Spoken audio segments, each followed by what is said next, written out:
So you've covered centre of gravity already. In the centre of gravity, or rigid body, is to try and identify the location of the neutral axis. So what we'll do a little bit of a revision of centre of gravity when we cover this topic. But what you'll find with second moment of area, it looks at the efficiency of how you use a shape to cater for bending and deflection. And if you think about it, if you get your ruler or your rule and you think which way is it harder to bend, like if this was my ruler, it's obviously easier if I hold it this way and then bend it. And all this is based upon is the width and the depth of the shape. So even if you have the same material and you rotate it 90 degrees, you'll find that you'll know like this way is going to be stiffer. And what you'll find is that we have formulas that give us a higher I value, or a second moment of area, and the higher the I value, the stiffer the material is. You've got two things that look at the stiffness of a material when it comes to deflection and bending. And if we had a beam and we had a force in the middle, it would bend like that. And you could measure how much deflection below the original point, and that's usually represented by delta. And when you come to look at the formulas for deflection, you'll find that you have a limit. Like for this room here, if we looked at this ceiling, we'd look at the span, how long it is. So we'd look at the span, and then depending upon the type of material, like this is it's likely to be plasterboard. If it's plasterboard, there are rules that you divide it by 250. And that will give you the maximum amount that it's allowed to deflect. One, because if it deflects more than that, we think it's scary, that it's going to collapse. And two, the plasterboard will crack. So you find that there is a limit. But in order to work out how much is this beam actually going to deflect, you'll find that there's a large formula which we'll cover a little bit later. But you'll be dividing by E and I. E is looking at the stiffness of the material based upon its properties. So you've covered that in week 1. And the I value is the stiffness of the material based upon its shape. And the larger these values, because you're dividing by these values, the smaller this deflection is going to be. So you'll see how the theory and the largeness of these values works in practice.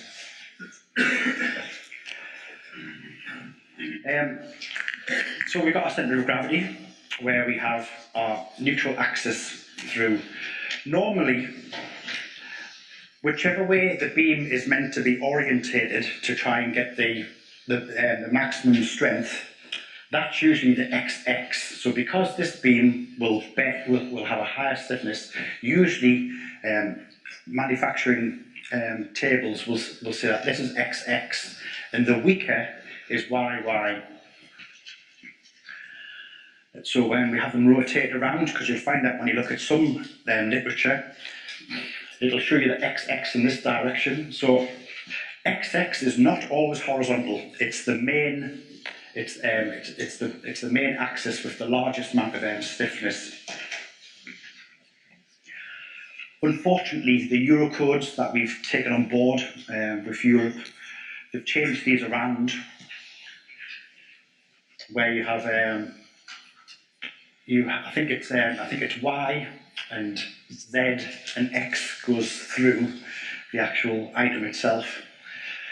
But as far as we're concerned, we're working with X is the main, and every drawing that I'll give you, you'll always be shown where XX is. So if you had to work out the bending or the second moment of area about XX, then it's in this direction. And if you're trying to look at the stiffness across the y, then it's across this direction, across the y axis. So you've got all that text in your handout. Let's introduce an easy formula.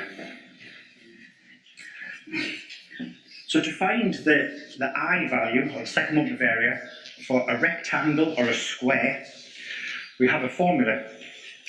I equals BD cubed over 12. So what we can do, we can take the width, which is 400, divided by the depth, times by the depth, cubed, and then divide by 12.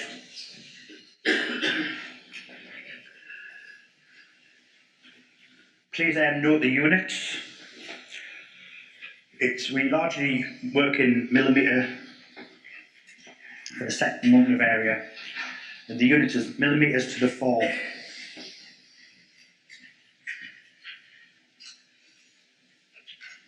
Has anyone covered second moment of area before in college, or I think a few people? You'll find if you covered in college or if you look at different books that there are different approaches to the same topic. And I'll take you through how I learned it and how I applied it in industry.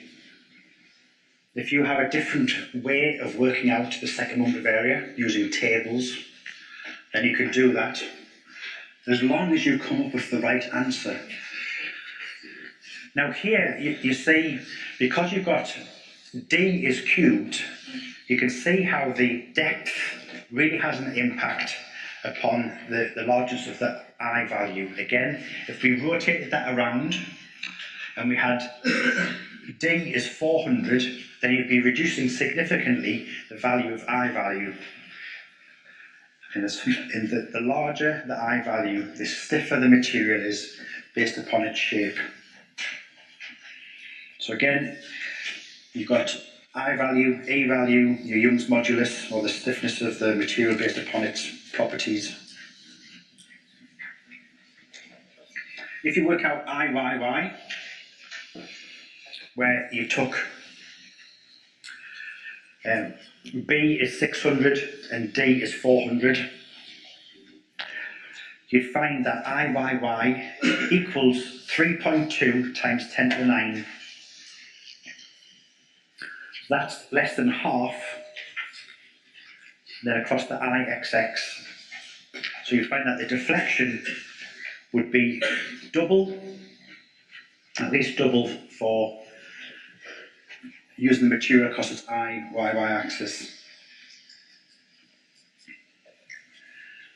Now this formula you'll find only holds true when you try and work out the stiffness of the material about the XX axis, and what you'll find is that as soon as you move this XX axis away from the centre, that you have to use something called the parallelogram theorem, parallel theorem, and this is the formula.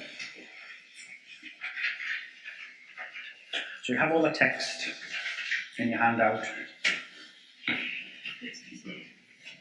If there's bits missing, that means I just want you to write them in so that you stay awake. So if you can write them in, then that's great. If you can't write so fast, then see your colleague.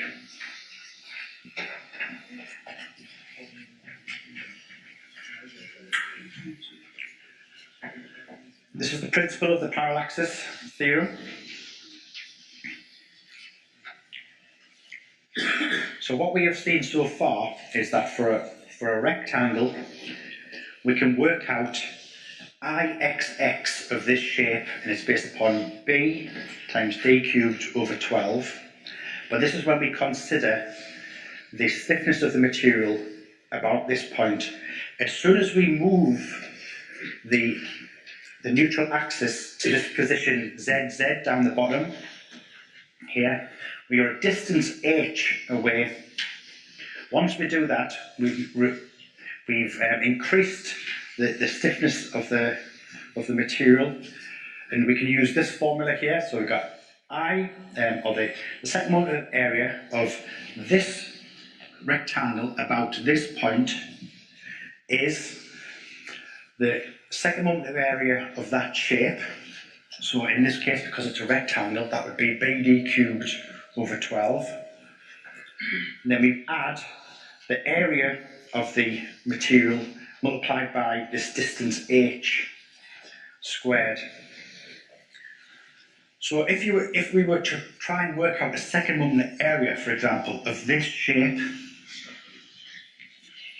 if we looked at this, if we just took the central part, this rectangle, we could find out what the B is and what the D is and work out BD cubed over 12. And the ZZ is in the same place as the IXX for this rectangle.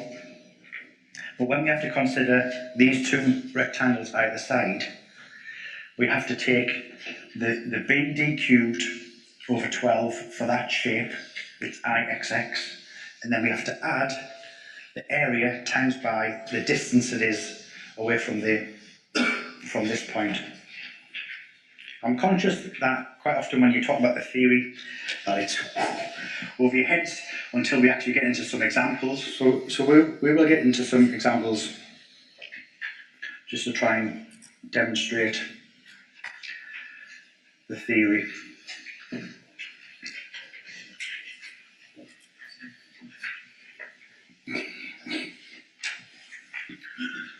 I'm not sure if this is in your handout, but I'm just taking that same example from before.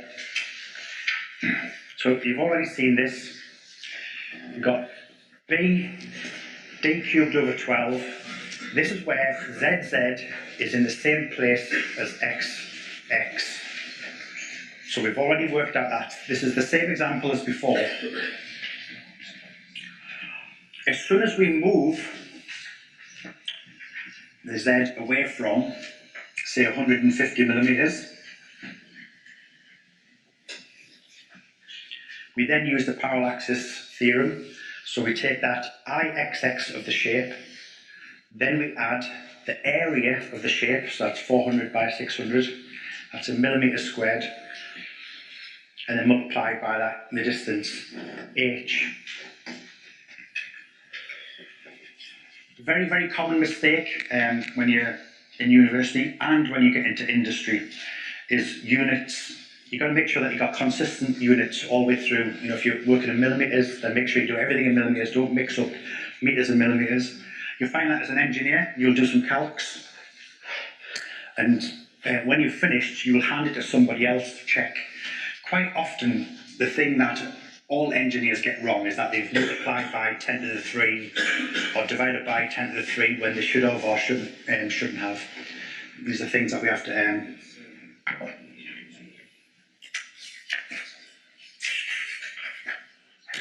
that comes to I think it comes to 1.26 times 10 to the 10 millimeters to the 4.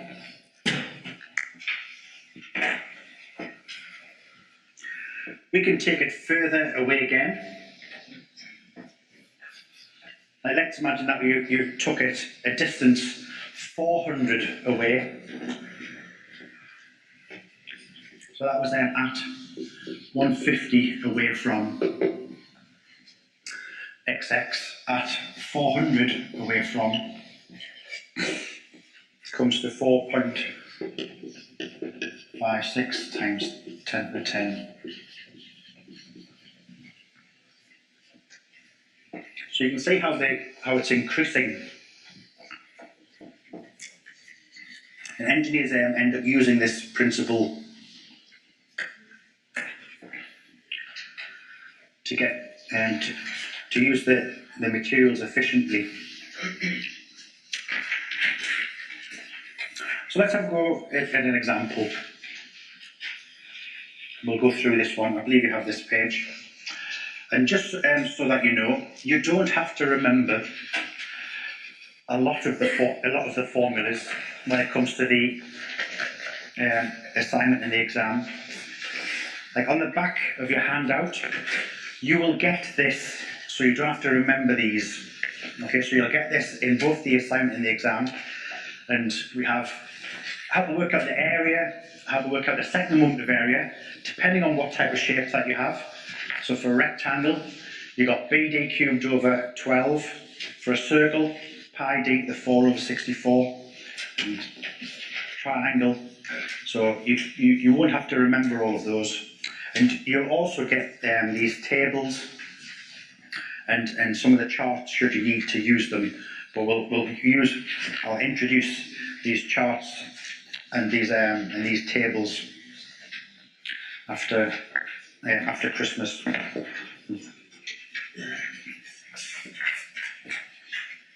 But yeah, we'll go through this example here.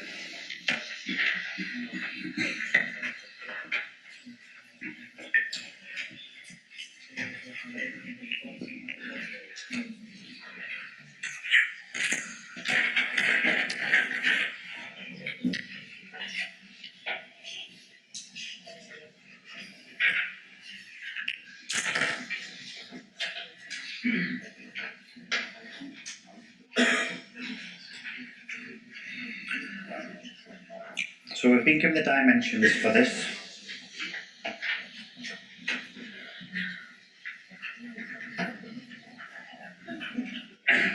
And we've been told that across here, that's our XX.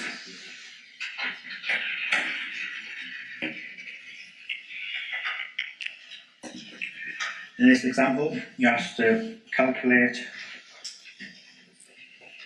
IXX of the overall shape and IYY. Best thing to do is have a look at your formula sheet at the back if you can't remember. Write down everything that you think is relevant. So from the formula sheet, we've got, like for a rectangle, you've got I equals BD cubed over 12. And you've also got the parallel axis theorem.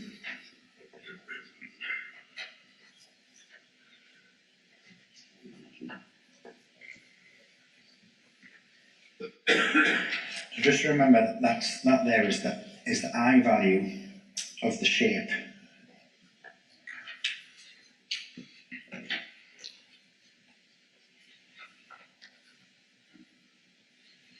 So if I was going to work out the IXX first, I'll split this I beam into 3 different parts.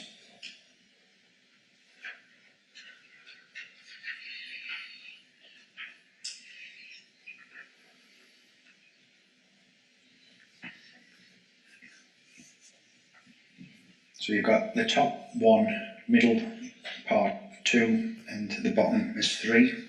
So if I wanted to work out the I value of this compound shape, it's just like compound is just referring to this I shape, then I'd have to add together I1, I2, and I3.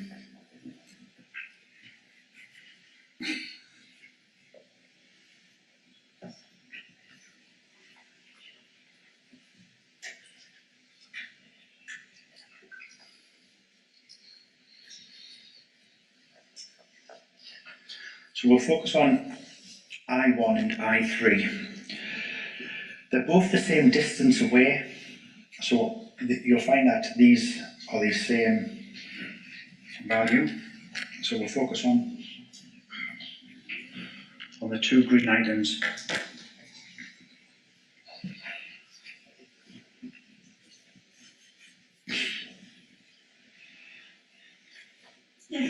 So if we just took position 1, and RZ is the IXX, is the XX of the I compound beam, and this own shape has its own XX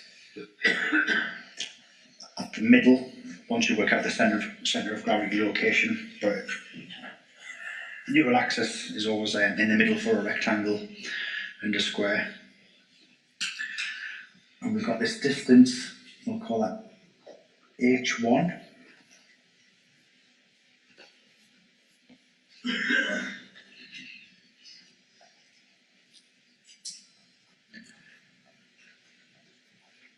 So using the principle of the parallel axis, we've got BD cubed over 12 plus the area times by the distance h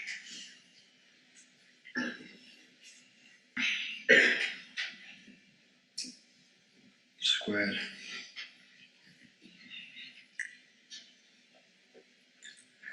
And I'll write out what the different items are, where B is 200 wide, D is 24, area is 200 times by 24.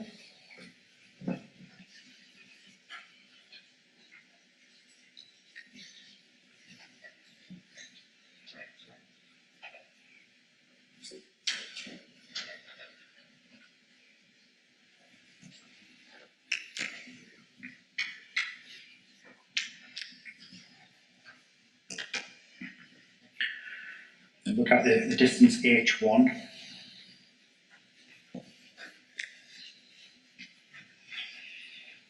And that's made up of 400 over 2 plus 24 over 2. So we work out that distance is 212 millimetres. So that was that 24 divided by 2. And you've got 400 divided by 2. Putting all of those into the formula, I, Z, Z.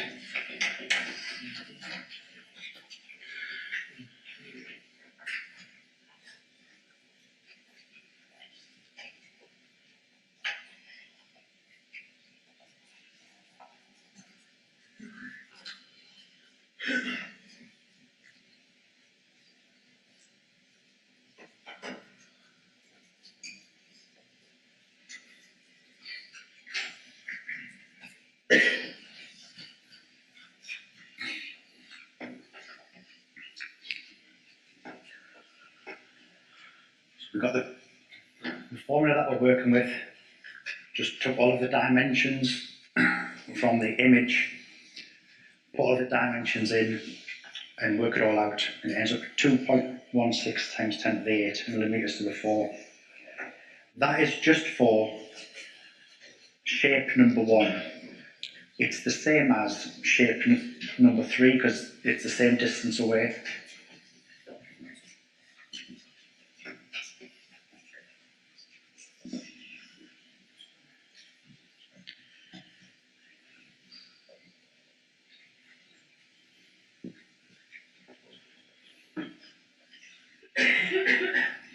It's when you start getting long formulas, like, you know, if you consider this long, maths is probably got much longer formulas.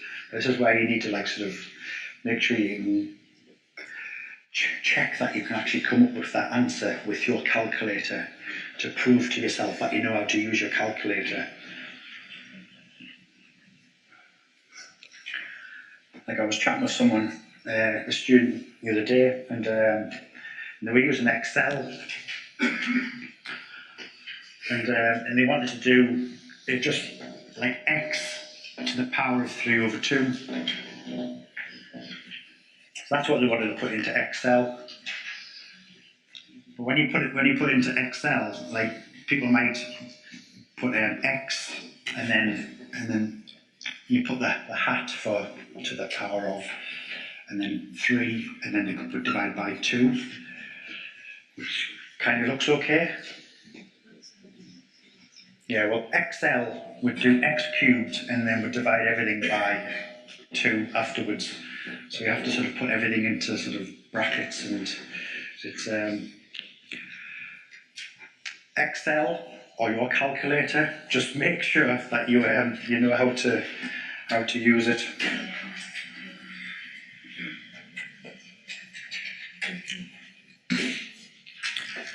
So that's the IZZ for the shape 1. IZZ for 3, it's the same location but just on the opposite side.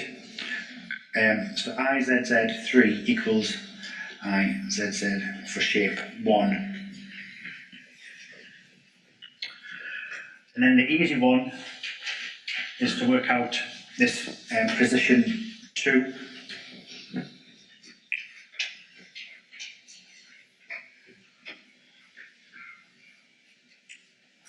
So in this case we've just got 400 and it's 12 wide, and IXX is in the same location as ZZ, so you can use BD cubed over 12. If you're never sure whether you should use the principle of parallaxis or not, you know, even if you wrote out the full formula where you got BD cubed over 12 plus A times H squared, the distance of the neutral axis for that shape, the distance away from IZZ, the value is 0. So because H is 0, therefore we remove this part of the formula, so you're just left with this value here.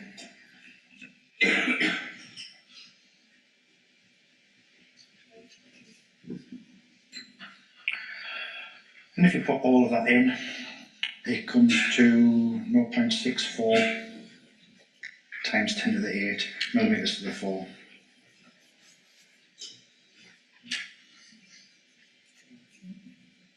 That's with B of 12 and D of 400. So altogether, the I for the shape is I1 plus I2 plus I3. So we've got this 0.64 plus I1 and I3 is 2.16 times 10 to the 8. There's 2 of them.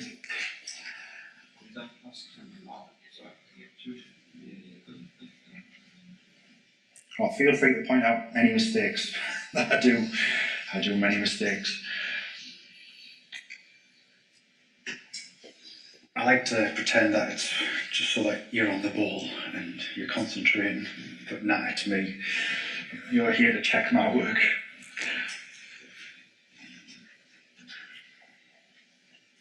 And if you add all them together, you get 4.96 times 10 to the 8 millimeters to the 4. And it's nice to double underline an answer. In some companies that you work for, like to write answer next to it also. Or if you're working on a calculation sheet, you usually have a margin down one side that you put your references in, then you do all your calcs, and then the margin on the right hand side is where you put your actual answer, so you can refer to that later on in your calculations. So that's our IXX for the shape. Now quickly, and you can do this afterwards. If we were looking at IYY, we would again split that into 3 shapes. We've got one there, one in the middle, and another one.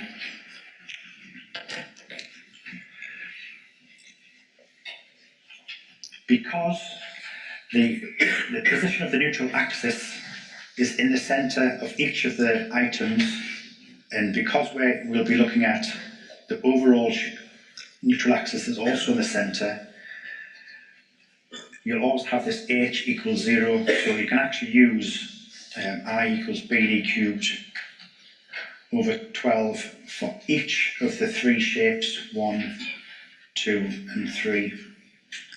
And if you add them all together, you should come up with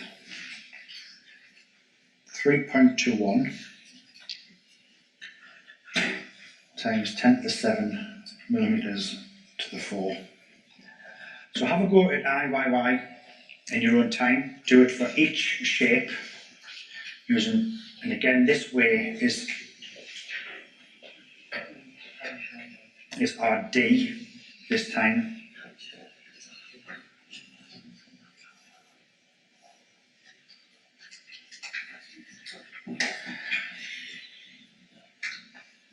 Our IXX is much bigger than IYY, so it's more efficient to use a beam across its IXX.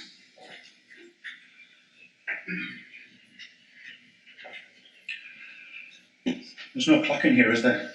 There's people with watches. Just tell me if we reach some point.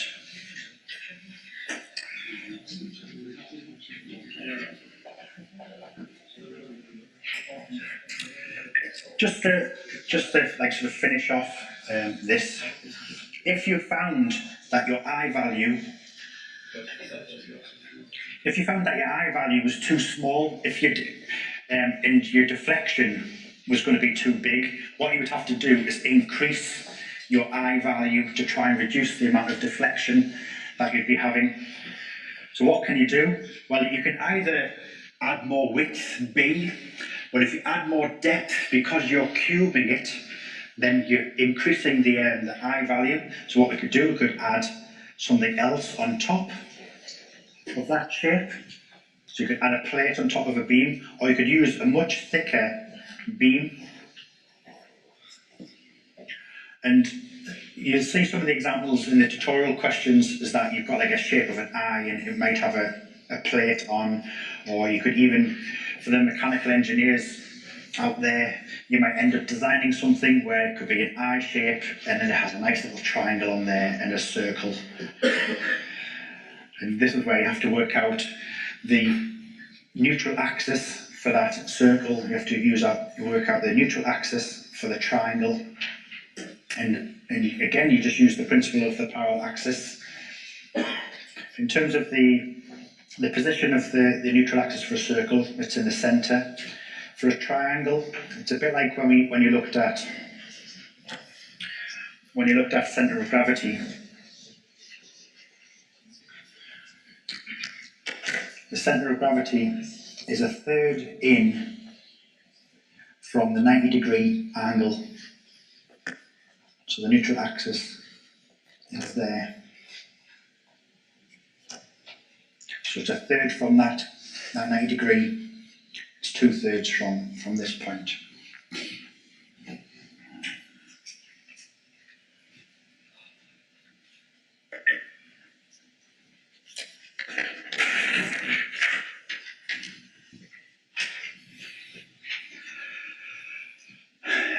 It's a faff if you're going to work out the second moment of area for all of these different items, and if like once you get into industry, you'll find that the producers of all of these products, nicely they made an agreement. Let's use the same amount of carbon so that we have a certain, like the same grade of steel, and you'll find that, like, so for structural steel we always use an H 500 newtons per millimetre squared, so we use that across all of Europe, and all of the companies that are making all of these products, be them an I beam, there are also H columns, and there is a rule about whether you call something an H or an I, and you've also got channels, and you've got angles, and you can weld all these things together to make up a product. And it would be a pain if you had to work out the I value for all of these, or the areas. And you have at the back of your handout an example table. So if you have a look at the back, so please practice some examples with this table. Now this is from the British Standard 4, which is out of date, but this is the one that we'll use. And you'll find that each company will have a list of products that they design, and they've decided that all of the different companies will create the same products. However, each company, when they make it, they're all slightly different, and this is sometimes to do with the way that the thing is welded together. So if we had an I-beam, how it's connected here, you might end up with a fillet weld sort of shape like that. So in your textbooks, you would take that as a perfect rectangle, but in reality, there'd be like a slight curve there'd be a slight radius at the edges, and then there'd be a little bit of a weld there. And that increases the area, which also increases the I value. And you'll find that each company has different processes of putting them together. So if you compared tables from different companies, they will have slightly different answers. The important thing for you in your assignment is that you work with the table that you are given. And in an assignment, you will be given a table to use. And things that you can pull from this table. I'll do it on this. I'll do it on this one. So we've got one. It's an I beam, and normally it tells you where the XX and the YY is. If it's not shown, then normally the XX is in the principal axis that you can get the most strength from. So we've got. Let's go down here because that's my height. So we've got a 254 by 102 by 22. That's referring to the height and the width, and then how heavy something is in kilograms per metre. It's not really that important until afterwards when you want to try and work out how heavy it is. And then, so we've got 22 is how heavy it is per metre. Then you've got the depth of the section. So it's a 254, and it just so happens that a 254 is 254 wide. A 102 is actually 101.6 wide. So when you come to do your calculations, you should not be using this 102. You should be using this 101.6. Okay, so make sure that you get your values from the table. What else will we be using? So we've got depth, width. The worst thing in the assignment is when you're given a shape and it'll say work out the second moment of area. And you're given a table and people work out that using calcs, where all they had to do is go to the table, find the correct beam, and then go all the way along to the second moment of area. So that's that's your I value about the XX, which is 2841 centimetres to the 4. So you have to convert that into millimetres. So you have to times by 10 4 times, or times by 10 to the 4. And you've got the second moment of area across the YY.